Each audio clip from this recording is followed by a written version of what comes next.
Grahame Begg has passive-aggressive resuming the Cochrane on Saturday, and Graham, she was outstanding through a 3-year-old season. Pretty excited to see what she can do as a 4-year-old.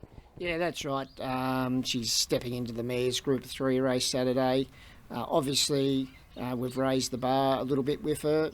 She won a listed race last start, so it's a natural transition to just step her up a little bit higher grade. She's had a bit of a freshen up since her last start back in June.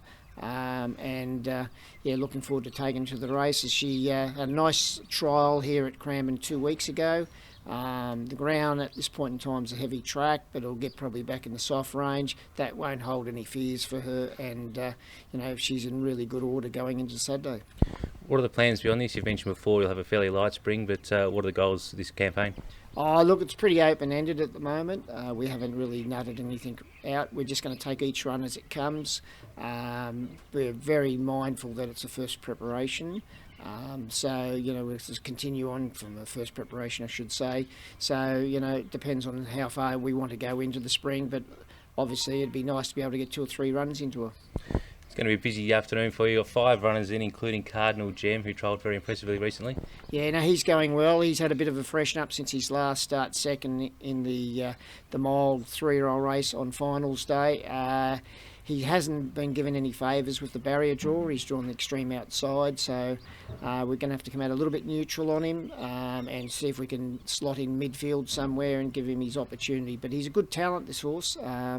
I feel that probably 1,600 metres is right at the top of his distance range, so dropping back to the 1,400 on Saturday, he'll be very well suited. He's just going to need a little bit of luck in the early stages of the race, and I'm sure he'll be strong late.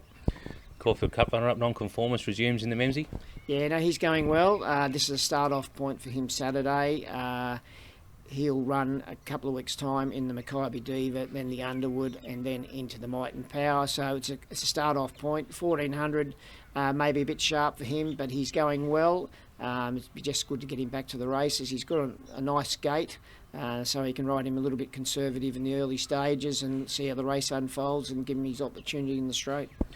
What are your plans with Romancer? Haven't had any favours at all with the barrier draw there, coming up with 13. Yeah, no, we scratched him last week because of the wet track at Moonee Valley, and he's got a bit of an aversion at the softish, the heavy ground, so he's got the wide draw this week and soft ground again this week. But anyway, he'll go to the races this Saturday, and just got to wait for the right style of race for him, so this sort of be like a tick-over run for him.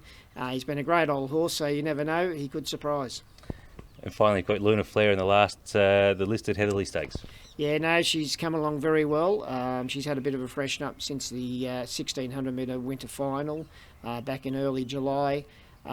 We feel that she's going every bit as good as she's ever gone through the whole career since we've had her. So it won't surprise me to see her go very close to winning.